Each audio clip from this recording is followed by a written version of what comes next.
را زده کړه. دویمه برخه: نحمده ونصلي على رسوله الكريم اما بعد. د لمونځ را زده کړه خپرونې درنو او قدرمن اورېدونکو، لومړۍ خپرونه مو د استنجا اړوند وه. دویمه خپرونه د تیمم اړوند احکام. تیمم څه شی دی؟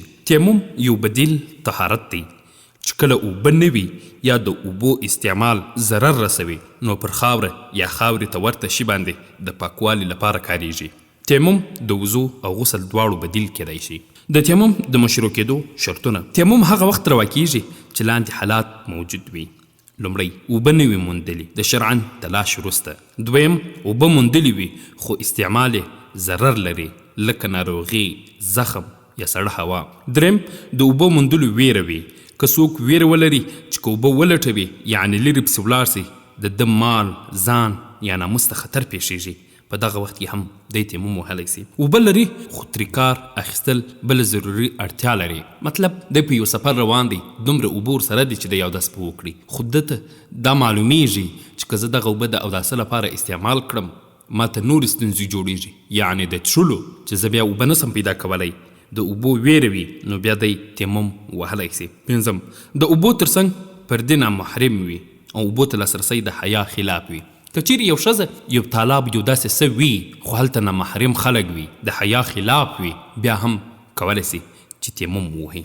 د تیمم شرطونه: تیمم د پاکې خاورې سره وشي، هغه خاوره چې شګه، کارګي، ګچ او داسې نور طبیعي شیان چې دوړې لري. دویم، د نیت کول.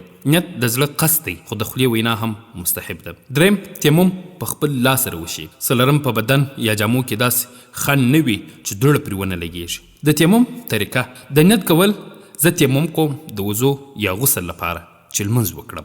دویم، دواړه لاسونه پر پاکه خاوره ووهلی شي. دریم، دواړه لاسونه پر مخ راکش کړل سي. څلورم، بیا لاسونه دوهم ځل پر خاورو ووهل شي.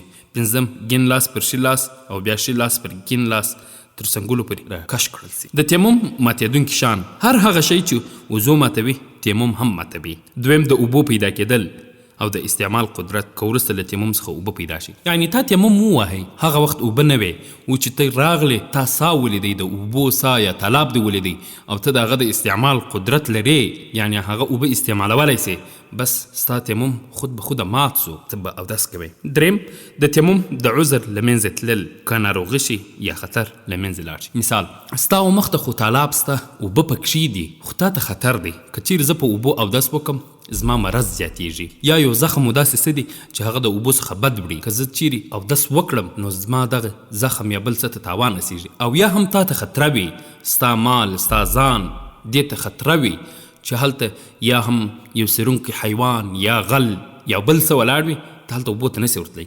چې کله هغه خطر له منځه لاړ ستا تیمم مات سو، ته به اودس کوې. د تیمم لپاره د خاورې شرطونه: خاوره باید پاکه وي، دوړه ولري.